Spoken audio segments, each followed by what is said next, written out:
ప్రమాదకరమైన సన్నివేశం ఏర్పడినప్పుడు చక్కపెట్టడానికి పెడతాడు. కృష్ణుడు అక్కడ లేడనుకోండి, వ్యాస భగవానుడు పెడతాడు. వ్యాస భగవానుడు రాలేదనుకోండి, కృష్ణ భగవానుడు చక్కపెడతాడు. కృష్ణుడు ఉండగా వ్యాసుడు రావలసిన అవసరం సాధారణంగా ఉండదు, వ్యాసుడుండగా కృష్ణుడు రావలసిన అవసరం సాధారణంగా ఉండదు. ఇద్దరూ మహాభారతానికి 2 చక్రాలై నడిపిస్తారు. కానీ ఈ సన్నివేశంలో కృష్ణుడు అర్జునుణ్ణి ధర్మరాజుని కూడా తీసుకుని వచ్చాడు. వెంటనే అశ్వత్థామ ఉత్తరక్షణం లేస్తూ మళ్లీ క్రోధం విజృంభించింది. నన్నేం చేసేస్తారో అన్న బాధలో ఒక క్షణం ఆలోచించకుండా, కనీసం అవతల వాళ్ళు మాట్లాడే అవకాశం ఇవ్వకుండా అపాండవమగుగాక అని సంకల్పం చేసి బ్రహ్మశిరోనామకాస్త్రాన్ని విడిచిపెట్టేశాడు. అస్త్రాన్ని విడిచిపెట్టడానికి పక్కన ఆయుధం ఉండక్కర్లేదు. అస్త్రము అంటే మంత్రశక్తితో పనిచేస్తుంది. రామాయణంలో ఓ గడ్డిపరక మీద బ్రహ్మాస్త్రాన్ని సంధిస్తాడు రామచంద్రమూర్తి. అలాగే అశ్వత్థామ కూడా ఒక రెల్లు గడ్డిపరక మీద బ్రహ్మశిరోనామకాస్త్రాన్ని అభిమంత్రించి విడిచిపెట్టాడు. ఆ అస్త్రం భయంకరమైనటువంటి స్వరూపంతో అర్జునుడి మీదకి వెళ్ళిపోతోంది. అంటే పాండవులందరినీ తెగటార్చేస్తుంది. పాండవులు ఏమిటి? పాండవ సంతతి అన్నది ఇక భూమి మీద ఉండదు. అపాండవం, పాండవుల నలుసు అన్నది ఉండడానికి వీలే. మరి కౌరవులందరూ వెళ్ళిపోయారుగా, అది కక్షాయి. అపాండవం అయిపోవాలని వేసేశాడు బ్రహ్మశిరోనామకాస్త్రం. వెంటనే కృష్ణ పరమాత్మ చూసి అన్నాడు, అర్జున, ఇది పరమ భయంకరమైనటువంటి అస్త్రం. మీ అన్నదమ్ములు 5గురిని కూడా తుదముట్టించేస్తుంది. అక్కడతో ఆగదు, పాండవ సంతతి కూడా మిగలదు. కాబట్టి వెంటనే ఈ అస్త్రాన్ని నువ్వు నిరోధించాలి అంటే వేరొక అస్త్రం పనిచేయదు, నువ్వు కూడా బ్రహ్మశిరోనామకాస్త్రాన్ని ప్రయోగించాలి. అటువంటి అస్త్రం ఒక్కటి వేస్తేనే యావత్ భూమి తల్లడిల్లిపోతుంది. మనం ఈ మధ్య కాలంలో 1942లో జరిగిన 2వ ప్రపంచ యుద్ధ కాలంలో ఉపయోగించబడినటువంటి అనేకమైన మారణాస్త్రముల గురించి వింటే 1942లో జపాన్లో ఉన్న హిరోషిమా నాగసాకీల మీద వేసినటువంటి అణుబాంబు యొక్క ప్రభావం ఇప్పటికీ పోక అక్కడ అంగవైకల్యంతో రోగాలతోటి జనులు ఉద్భవిస్తారు అంటే, అక్కడ పుడుతుంటారు అంటే, ఈ కాలంలో శాస్త్రవేత్తలు కనిపెట్టినటువంటి అనేక రకములైన మారణాయుధాలే అంత శక్తివంతములై ఉంటే ఇక మంత్రపూరితములైనటువంటి అస్త్రములు ఎంత శక్తిని ప్రభవింపచేస్తాయి? భూమి తల్లడిల్లిపోయి పర్వతములు గూర్నిల్లి సముద్రములు తిరుగుడు పడిపోతాయి ఒక బ్రహ్మశిరోనామకాస్త్ర ప్రయోగానికి. అటువంటిది అశ్వత్థామ ప్రయోగించాడు కాబట్టి కృష్ణుడు అర్జునుడిని ప్రయోగించమన్నాడు. ఇప్పుడు 2 బ్రహ్మశిరోనామకాస్త్రములు ఒకదానికొకటి ఢీకొనాలి.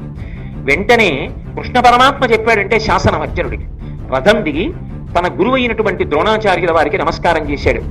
అస్త్రముల యొక్క మంత్రములకు అధిదేవతలైనటువంటి వారందరినీ స్మరించి వారికి నమస్కారం చేశాడు. మా పాండవులందరికీ కూడా క్షేమముగాక, మా అన్నదమ్ములు 5గురు కూడా కుశలముగా ఉండెదరుగాక అని సంకల్పం చేసి తాను కూడా బ్రహ్మశిరోనామకాస్త్రాన్ని విడిచిపెట్టాడు. ఇప్పుడు ఎంత విచిత్రమైన పరిస్థితి ఏర్పడిందంటే, కృష్ణుడు ఉండగా ప్రళయకాలం ఏర్పడినంత భయంకరమైన పరిస్థితి ఏర్పడింది. ఎందువల్ల? ఒక్క వ్యక్తి తొందరపాటు, ఒక్క వ్యక్తి యొక్క క్రోధం, ఒక్క వ్యక్తి యొక్క వ్యగ్రత. కృష్ణ పరమాత్మ అంతటి వాడు కూడా నువ్వు అస్త్రప్రయోగం చెయ్యకు అని చెప్పడానికి అవకాశం లేదు. పాండవుల్ని కాపాడాలి, ధర్మాత్ములు పోతే. అలాగని చెప్తే వింటాడా అశ్వత్థామ? వద్దురా, నీ అస్త్రాన్ని ప్రయోగించకు అని చెప్పడానికి అవకాశం లేకుండా వదిలిపెట్టేశాడు. ఇప్పుడు దాన్ని ఉపసంహారం చేస్తాడా? చెయ్యడు. ఎందుకు చెయ్యడు అంటే 2 కారణాలు ఉన్నాయి. బ్రహ్మశిరోనామకాస్త్రం లాంటి అస్త్రాన్ని ఒకడు ప్రయోగించి వేడొకడి అస్త్రము వలన ఆగిపోతే యువతలవాడి యొక్క తలకాయ బద్దలైపోతుంది. ఎవడు అస్త్రాన్ని ప్రయోగించాడో వాడే వెనక్కి తీసినా కూడా వాడి తల పగిలిపోతుంది. అసలు మానవుల మీద అస్త్రాన్ని ప్రయోగించకూడదు. అది అంత శక్తివంతమైన అస్త్రం. తండ్రి ద్రోణుడి దగ్గర అస్త్రాన్ని పొందాడు. పొందినవాడు యుక్తాయుక్త విచక్షణతో దాన్ని ఎప్పుడు పొందవచ్చు అన్నది ఆలోచించాడా? అశ్వత్థామ అర్జునుడిని చూసి భయపడ్డాడు, భీముణ్ణి చూసి భయపడ్డాడు. జగదాచార్యుడు, లోకముల మేలు కోరేవాడు కృష్ణ పరమాత్మ సాక్షాత్ పరాత్పరుడని భీష్ముడు ఇన్ని మాటలు చెప్పాడు. తన తండ్రి ద్రోణుడు ఎంత నమ్మాడు తెలియదా అశ్వత్థామకి? కనీసం కృష్ణ పరమాత్మతో 2 మాటలు మాట్లాడలేరా? నాది తప్పైపోయింది, రాత్రి చేశాను నిజమే అంటే, ఏమో ఎంతమంది ఇద్దరు వాళ్ళు ఎంత ధర్మాత్ములంటే, గురువు యొక్క కొడుకు ద్రోణాచార్యుల వారి కొడుకు, గురుపుత్రుడు గురువుతో సమానం కనుక ఇంత తప్పు చేసినా చంపకుండా వదిలిపెట్టారు. క్షమాపణే చెప్పుంటే ఏమో ఏం చెద్దురు. మరి ఇదే 3గురిలో ఒకడైనటువంటి కృపాచార్యుల వారు తర్వాత కాలంలో పాండవ శిబిరంలో చేరి పరీక్షణ్ మహారాజుకి గురువు అయ్యాడు. నీ జీవితంలో ఎక్కడో అక్కడ పరితాపము, పశ్చాత్తాపము, మారదామనేటటువంటి తాపత్రయం లేకుండా ముండి బ్రతుకు బ్రతికేస్తానంటే ఎవరు ఆపగలరు? అసలు కనీసం అడగలేదు, ఆలోచించడు. భీముడు కనపడగానే అంతే మళ్ళీ కోపం. నువ్వేమన్నా దుర్యోధనుడువా? ఆయనే తొడలు విరిగి పడిపోయాడు, ఆయనతో ఉన్న 99 మంది పడిపోయారు, నీ తండ్రి ద్రోణుడు పడిపోయాడు, నీకెందుకు ఇస్తామని? అపాండవం అయిపోవాలని వేసేశాడంతే బ్రహ్మశిరోనామకాస్త్రం. ఇప్పుడు కృష్ణుడికి మార్గమే ఉంది. అందుబాటులో ఉన్నాడు అర్జునుడు, పక్కన ఉన్నాడు ధర్మరాజు గారు, అక్కడే ఉన్నాడు భీముడు. వాళ్లే పడిపోతే ఇంకా పాండవులు ఎందుకు? అవతల ఉపపాండవులు వెళ్ళిపోయారు నిన్న రాత్రి. ముందు ధర్మాత్ములు తనని ఆశ్రయించిన వాళ్ళని రక్షించుకోవాలి. ఆ అస్త్రాన్ని ఢీకొనాలంటే మళ్ళీ బ్రహ్మశిరోనామక అస్త్రాన్నే ప్రయోగించాలి, ఇంకొక విధి లేదు. కాబట్టి తప్పనిసరి పరిస్థితుల్లో నువ్వు కూడా బ్రహ్మశిరోనామక అస్త్ర ప్రయోగం చెయ్యన్నాడు. ఇప్పుడు ఒక వ్యక్తి క్రౌర్యం ఎంత దూరం వెళ్ళిపోయిందంటే సమస్త ప్రపంచము సంక్షోభంలోకి వెళ్ళిపోయింది. ఇంత సంక్షోభంలోకి వెళ్ళిపోతే లోకముల యొక్క హితాన్ని కోరుకునేటటువంటి మహాత్ములు ఇప్పుడు ఉంటారు. నారదుడు పరుగున వ్యాసుల వారి దగ్గరికి వచ్చాడు. అయ్యయ్యయ్యో, ఇంత కురుక్షేత్ర సంగ్రామం అయిపోయిన తర్వాత 2 బ్రహ్మశిరోనామకాస్త్రాల్ని ప్రయోగించారు. మీ ఆశ్రమం ముందే జరిగింది, రండి అన్నాడు. ఇద్దరూ గబగబా బయలుదేరారు. లోకహితం కోరేటటువంటి వాళ్ళ నోటి వెంట వచ్చే మాటలు ఒకలాగే. అందుకే ఈ పద్యం చెప్పినప్పుడు వ్యాసుడు ఒక్కడు చెప్పలేదు, నారదుడు ఒక్కడు చెప్పలేదు, ఇద్దరు కలిసి చెప్పారు. కూడబలుక్కుని ఛందస్సుతో వ్రాసి తెచ్చుకునో కాదు. ఏమయ్యా అర్జున, ఏమయ్యా అశ్వత్థామ, ఇంతకు ముందు లోకంలో ఎంతమంది మహావీరులు రాలేదు, ఎంతమందికి అస్త్రములు తెలిసిన వాళ్ళు లేరు. ఇలా ఎవరైనా బ్రహ్మశిరోనామకాస్త్రాన్ని ఒకేసారి ఇద్దరు ప్రయోగించడం ఉందా? మనుష్యుల్ని పాడు చెయ్యాలని ఒకడు ప్రయోగించడం, రక్షించుకోవడానికి ఇంకోటి ప్రయోగించడం ఉంటుందా? ఇలా చెయ్యొచ్చా? లోకముల గురించి ఆలోచించవలసిన అవసరం లేదా? ఎంత పెద్ద ఉత్పాతములు ఉత్పల్లితున్నాయో చూడండి. కాబట్టి అర్జున, నువ్వు నీ అస్త్రాన్ని ఉపసంహారం చేసేసి. ఆయన పరమధర్మాత్ముడు. నిజానికి బ్రహ్మశిరోనామకాస్త్రాన్ని ఒకసారి ప్రయోగించిన తరువాత వెనక్కి తీశారనుకోండి, ఉపసంహారం చేస్తే దానికి తగిన ఆహారం దొరకలేదు. కాబట్టి ఎవరు ప్రయోగించి ఉపసంహారం చేశాడో వాడికి తలబదల కొట్టేస్తారు. కాబట్టి ఇప్పుడు ఎవరికి ప్రమాదం? అర్జునుడికి ప్రమాదం. కృష్ణుడు ప్రయోగించమన్నాడు, వ్యాసుడు నారదుడు ఉపసంహారం చేశాడు. అర్జునుడు ఏం ఆలోచించాడంటే, నేను లోకముల యొక్క ప్రయోజనం కోసం పెద్దలైనటువంటి వ్యాస నారదాదుల యొక్క మాట మన్నించి ఉపసంహారం చేస్తున్నాను. అది నన్ను ఎందుకు అపకారం చేస్తుంది? దాని లక్షణం అది కావచ్చు, కానీ విశాల ప్రయోజనము కొరకు నేను నిలబడినప్పుడు, పెద్దల మాట ఆదరించినప్పుడు అది నన్ను చెరకడానికి వీల్లేదు. కాబట్టి ఆయన ఉపసంహారం చేశాడు. ఆశ్చర్యం ఏమిటంటే, అది అర్జునుడిని ఏమీ చెయ్యకుండా శాంతించింది.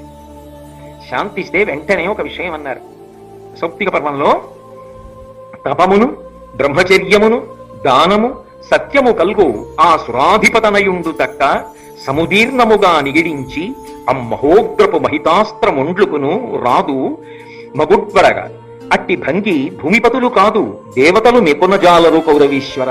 సంజయుడు చెప్తున్నాడు ధృతరాష్ట్రుడితో, నిజానికి దేవతలు కూడా ఇటువంటి అస్త్రాన్ని ప్రయోగిస్తే ఇక ఉపసంహారం చేయలేరు.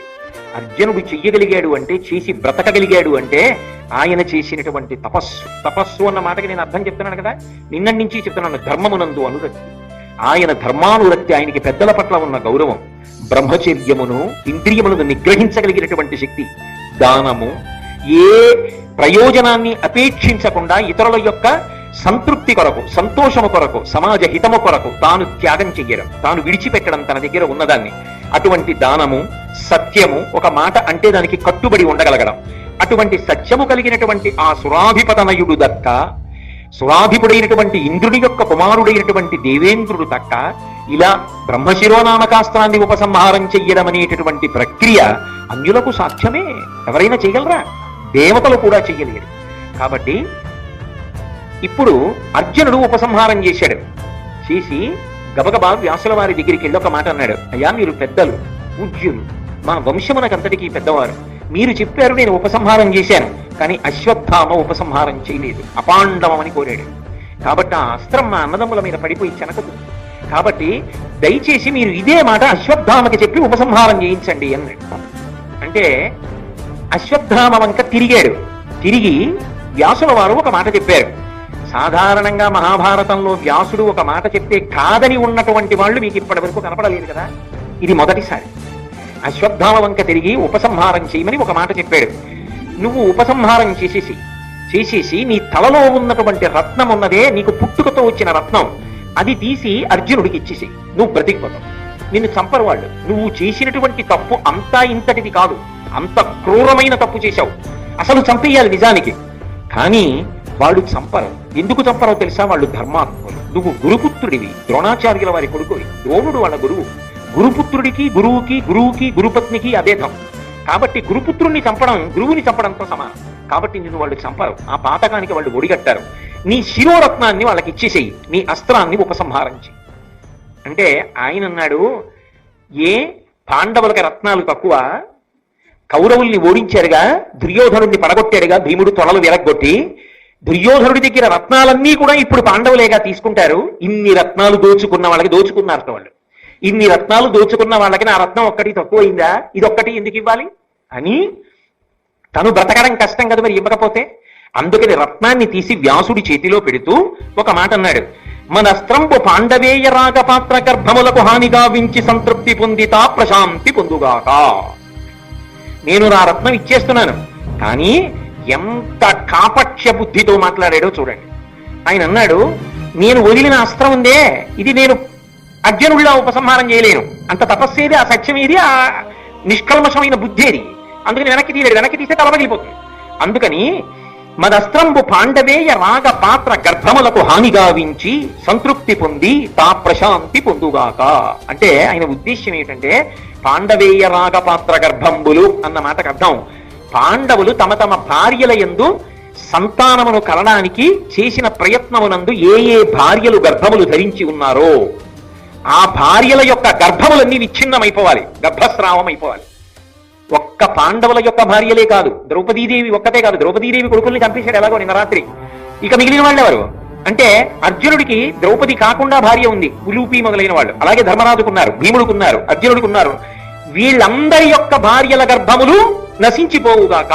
అంతేకాదు పాండవేయ రాగ గర్భములు కదా, అందుకని చెప్పి వీళ్ళ పిల్లలకి ఎవరైనా పెళ్ళైన వాళ్ళు ఉంటే ఆ పెళ్ళైన వాళ్ళ భార్యలు ఎవరైనా కడుపుతూ ఉంటే, అంటే పాండవుల యొక్క కోడళ్ల గర్భములు నశించుగాక. పాండవుల భార్యల గర్భం పోయిందనుకోండి, అది వాళ్ళ వరకే బాధ.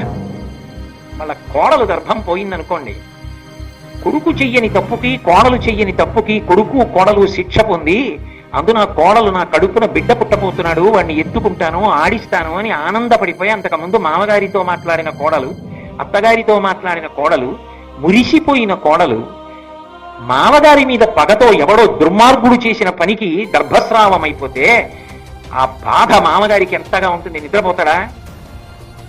ఎంత గుచ్చుకుంటుంది ఆ బాధకి. గుండెపోటు వచ్చి చచ్చిపోయిన ఆశ్చర్యం కాదు. సున్నిత హృదయాలకు ఆ బాధ అలా ఉంటుంది. ఇంత బాధ పెట్టాలి పాండవుల్ని. అది అశ్వత్థామ యొక్క క్రౌర్యం. దానికి ఏమైనా అర్థం ఉందా? ఎవరైనా క్షమిస్తారేమో, పాండవులైనా క్షమిస్తారేమో, కృష్ణ పరమాత్మ క్షమిస్తాడా ఆ నేరాన్ని? తప్పుకోగలడా? ఎక్కడికి పారిపోయి తప్పుకుంటాడు? కాబట్టి పాండవేయ రాగ గర్భంబులను హానిగా వించి సంతృప్తి పొందితా ప్రశాంతి పొందుగాక. పాండవుల భార్యలు ఎక్కడ గర్భంతో ఉన్నా గర్భములు స్రావమైపోవాలి.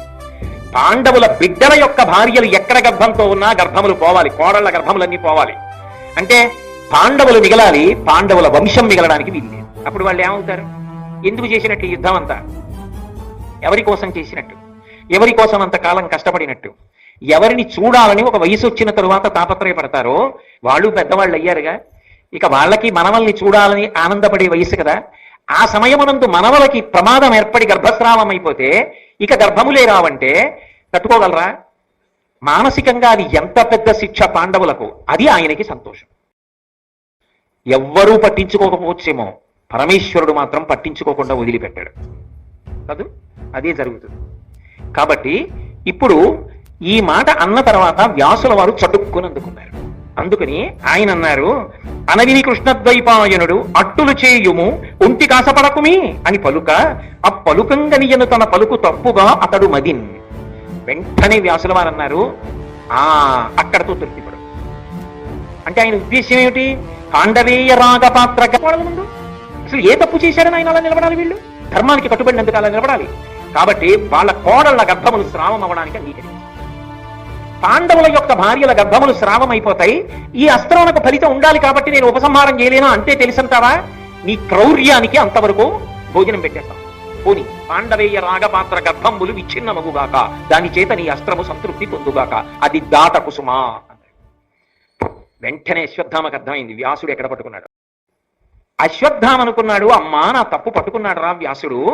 పాండవుల యొక్క భార్యల గర్భములు స్రావమవ్వాలి తప్ప పాండవుల యొక్క పిల్లల గర్భములు స్రావం, పిల్లల యొక్క గర్భం అంటే పిల్లల యొక్క కోడళ్ల గర్భములు స్రావం అగుకుండుగాక, అక్కడ వరకు ఆగు అంటున్నాడు.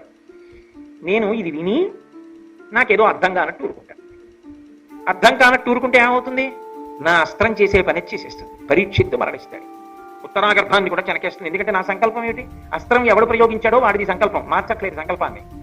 పాండవేయ రాగ గర్భములు అన్న మాటకు అర్థం అర్జునుడి యొక్క కోడలి గర్భము కూడా నశించిపోవాలి, నేను దానికే కట్టుబడుతున్నా. పైకి వ్యాసుడు చెప్పింది నాకు అర్థం కానట్టు ఉంటాను. అది మూర్ఖత్వం. వాడు వినడు. నిజంగా వాడికి తెలియదు అనుకుంటున్నారా మీరు? వాడికి తెలుసు ఇందులో తప్పు లేదని, కానీ వాడు తప్పు ఉన్నట్టుగా వాదిస్తాడు, తప్పు ఉన్నట్టుగా మాట్లాడతాడు. ఎందుకంటే వాడికి క్రౌర్యం ఉన్నది, మౌఢ్యం ఉన్నది, రాక్షసత్వం ఉన్నది. అంతే అశ్వత్థామతత్వం. కాబట్టి ఇప్పుడు వ్యాసుడి మాటని అర్థం చేసుకున్నట్టు కాకుండా అర్థం కానట్టు ఊరుకొని ఉత్తరాగర్భము నశించిపోవాలని మనసులో సంకల్పం చేశాడు. అంటే ఇది మానసికంగా ఒక పెద్ద శిక్ష వేయడానికి సిద్ధపడుతున్నాడు. పాండవులు ఉండాలి, ఉత్తరాధికారులు లేని దేనికి చేసినట్టు యుద్ధం? ఉత్తరాధికారులు లేకుండా చేయాలి. వెంటనే ఈ కాఠిన్యాన్ని, ఈ క్రౌర్యాన్ని, ఈ అర్థం పర్థం లేని స్థితిని కృష్ణ పరమాత్మ తట్టుకోలేదు. ఆయన వెంటనే రథం దిగి అన్నాడు, నువ్వు పాండవేయ రాగ గర్భములను చెనకవద్దని వ్యాసుడు చెప్తున్నా వినకుండా నేను అలా అనుకోవట్లేదని మనసులో అనుకుంటున్నావు, నాకు తెలియదు అనుకుంటున్నావు. నాకు అన్నీ తెలుసు. నువ్వు ఉత్తరాగర్భాన్ని చెనకాలనుకుంటున్నావు. నువ్వు మొనగాడివైతే నీ అస్త్రంతో చెనకు, నేను అడ్డుకుంటా. ఆమె గర్భము స్రావం అవ్వదు, నేను ఆపుతా. ఆమెకి గతంలో ఋషుల వరం ఉంది, క్షీణించిన శరీరం ఉన్న కుమారుడు పుడతాడని, పరీక్షిత్ అనిపించుకుంటాడని. ఆ గర్భాన్ని నేను కాపాడతాను, కొడుకుని కంటుంది. ఆ కొడుకు కృపాచార్యుల వారి శిక్షణలో దాన ధర్మములు చేసి యజ్ఞయాగాదులు చేసి ఈ భూమినంతటినీ పరిపాలించి పాండవుల యొక్క వారసుడుగా నిలబడి వాళ్ళ కీర్తి ప్రతిష్టలు నిలబెట్టగలిగిన వాడు అవుతాడు. ఆయన కొడుకు జనమేజయుడు ఈ భారతాన్నంతటినీ వింటాడు. లోకమంతా వింటుంది నువ్వు చేసిన తప్పిదాన్ని అశ్వత్థామ. కాబట్టి నేను ఆ గర్భాన్ని కాపాడతాను. ఏది నేను ఉపసంహారం చేయనంటున్నావుగా, చెనకు చూస్తాను నీ అస్త్రంతో. నీ అస్త్రము గొప్పో, నా శక్తి గొప్పో చూడన్నాడు. అంటే నవ్వాడు అశ్వత్థామ. ఇంత కృష్ణ పరమాత్మ నవ్వి అర్జున మిత్రమా అని పిలిచాడు. ఎంత ఎగతాళో చూడండి. మూర్ఖత్వానికి, రాక్షసత్వానికి, క్రోధానికి హద్దే ఉంటుందండి. అర్జున మిత్రమా, అర్జునుడి యొక్క కోడలి గర్భాన్ని కాపాడుతానంటున్నావుగా, కాపాడుకో చూస్తాను నా అస్త్రం నుంచి అన్నాడు. ఇంత కృష్ణుడికి, ఇంత దైవానికి, ఇంత పరిపూర్ణావతారానికి ఒళ్ళు మండిపోయింది. మండిపోదండి అధర్మానికి? మండిపోయి ఆయన అన్నాడు, నువ్వు ఒళ్ళు మండిపోయి తగలబడిపోతున్నంత బాధతో 3000 సంవత్సరములు ఈ భూమి మీద నిస్సహాయుడిగా తిరుగు. చిరంజీవిత్వం ఉందిగా, అలా అనుభవించా చిరంజీవిత్వాన్ని. 3000 సంవత్సరములు నిస్సహాయుడవై ఉండాలి. నీ ఒళ్ళంతటి నుంచి కూడా దుర్గంధ భూయిష్టమైన నిత్తుటి కంపు వస్తూ ఉండాలి. ఆహారము దొరకక మండిపోతున్న ఒంటితో 3000 సంవత్సరములు ఏకాకివై తిరుగు. నేను కాపాడతానో లేదో పరీక్షితుని చూసుకో, తిరుగుతుంటావుగా, చూడు కాపాడతానో లేదో. నువ్వు అక్కడ అలా తిరుగుతుంటావు, ఇక్కడ పరీక్షితు రాజ్యం చేస్తాడు, నీ అస్త్రం ఏమవుతుందో చూద్దుగానే అన్నాడు. భాగవతంలో చెప్పారుగా. అందరూ మరణిస్తాడు అనుకుంటే మహానుభావుడు కృష్ణ పరమాత్మ అలవోకగా గర్భంలోకి ప్రవేశించి ఆ పిల్లవాడిని కాపాడాడు, అస్త్రం నుంచి కాపాడాడు. కాబట్టి ఎవరు నన్ను కాపాడిన వాడని బయటికి వచ్చాక అందరినీ పరీక్షగా చూసేవాట. ఎవరా శంఖచక్ర కథాపద్మములతో ఉన్నవాడని పరీక్షగా చూశాడు. కాబట్టి పరీక్షిత్ అయ్యాడు. భగవంతుడి మాట నిలబడిందా లేదా? అకారణ క్రౌర్యానికి, అకారణ క్రోధానికి, మూర్ఖత్వానికి వెళ్ళిపోయిన అశ్వత్థామ ఏమైపోయాడు భగవంతుడి చేతిలో? ఏమైంది ఆయన చిరంజీవిత్వం? ఇది ఒక మనిషి ఎలా బ్రతకాలో నేర్పేటటువంటి ప్రధానమైనటువంటి అంశం భారతంలో. వెంటనే వ్యాసుడు అన్నాడు, కృష్ణ పరమాత్మ ఏ శాపవాక్కునిచ్చానో ఆ శాపవాక్కు పరిపూర్ణంగా నీకు తగినదేరా బ్రాహ్మణాథమా, నువ్వు అలాగే బ్రతుకు అన్నాడు. వ్యాసుడు ఏం చేశాడండి మధ్యలో? ఇప్పటి వరకు మీరు భారతంలో వ్యాసుడి గౌరవాన్ని విన్నారు. అశ్వత్థామ వ్యాసుడి వంక తిరిగి అన్నాడు, ఇక పైన నీకు కూడా శాపం ఇస్తున్నాను. తగుదురమ్మా అని వచ్చి మొట్టమొదట నువ్వే కదా పెద్దరికం మొదలుపెట్టావు, నీకు శాపం ఇస్తున్నాను, నువ్వు మనుష్యులందరిలో ఉండు. నేను ఉంటాను. క్రౌర్య రూపం అశ్వత్థామ. మనుష్యుల యందు మంచి మాట, తత్వ సంబంధమైనటువంటి విశేషం, ఇతరుల మనసుకి శాంతి పొందేటట్టుగా వకారయకార సకారములతో కలిసి అమృతతత్వమైనటువంటి భగవత్ సంబంధమైన విశేషములను వాక్కులుగా వాయురూపంగా చెప్పగలిగినటువంటి తత్వం వ్యాసతత్వమై అందరి యందు నిలబడింది. అందుకే ఇప్పటికీ ఏ పండితుడు పీఠం పెట్టి చెప్పినా దాన్ని వ్యాసపీఠము అంటారు. వ్యాసపీఠం అయింది. అందుకే వ్యాస పౌర్ణమి, గురు పౌర్ణమి అని. వ్యాస పౌర్ణమి నాడు వ్యాసుడికి నమస్కరించి గురువులందరిలో కూడా వ్యాస భగవానుడిని చూసి నమస్కారం చేస్తారు. అందుకని అశ్వత్థామ శాపం ఇచ్చినా మహాత్ములను అది ఏ విధంగా కనకతుంది కనుక ఆయనకి జరిగే నష్టం ఏమిటి? కానీ అసలు ఆయన క్రౌధానికి ఇష్టమైనటువంటి నెత్తుటి కంపు ఒంటికి కడుతుండగా నిస్సహాయుడై తిరిగాడు. దీనివల్ల ఏమైందంటే ప్రాణులను చంపడానికి అస్త్రప్రయోగం చేశాడు. పాండవులు మానసికంగా ఏడవడానికి కావలసినంత ప్రణాళిక వేసి పెద్ద తప్పు చేశాడు. మరి కొడుకుల్ని చంపాడుగా, దానివల్ల వాళ్ళు మానసికంగా బాధపడ్డారుగా. మానసికంగా శారీరకంగా కూడా బాధపడడానికి యోగ్యమైన రీతిలో శాపం ఇచ్చాడు. 3000 సంవత్సరములు ఒళ్ళు మండిపోతుండగా తిరగాలి, కాలిపోతున్న ఒంటిలా ఉంటుంది. 3000 ఏళ్లు తిరగాలి. శరీరానికి బాధేనా? నిస్సహాయుడు, రక్తపు కంపు. మానసికంగా బాధేనా? ఈ రెండు ఎవరి పట్ల చెయ్యాలనుకున్నామో ఆ రెండు నీకు అన్వయమగుగాక. కృష్ణుడు అందుకు చెప్పించాడు, వ్యాసుడు తథాస్తు అన్నాడు. ఇలా సౌప్తిక పర్వంలో ఒకానొకప్పుడు వ్యాసుడు, కృష్ణుడు, నారదుడు వచ్చి ఆపితే తప్ప కొంత జరగవలసిన నష్టం జరిగిపోయిన తరువాత మాత్రమే లోకములను కాపాడగలిగినంత భయంకరమైన స్థితి ఒక్క వ్యక్తికి ఉన్నటువంటి మౌఢ్యం వల్ల ఏర్పడింది. ఇది వ్యాస భగవానుడు సాధించినటువంటి పరమోత్కృష్టమైన విజయం. ఎందుకండి అంటే తాను శాపం పొందినా కూడా చటుక్కున అశ్వత్థామ హృదయాన్ని గ్రహించి పాండవుల కోడళ్ళకి అన్వయం అవ్వదు అని ఆపాడు. కృష్ణుడు గ్రహించి నేను కాపాడతాను అని పరీక్షిత్తుని కాపాడాడు. ఇది వ్యాసుడు చేసినటువంటి అనితర సాధ్యమైనటువంటి మహాప్రయోజనం భారతంలో. దానికోసం శాపాన్ని పొందడానికి కూడా ఆయన వెనకడుగు వేయలేదు.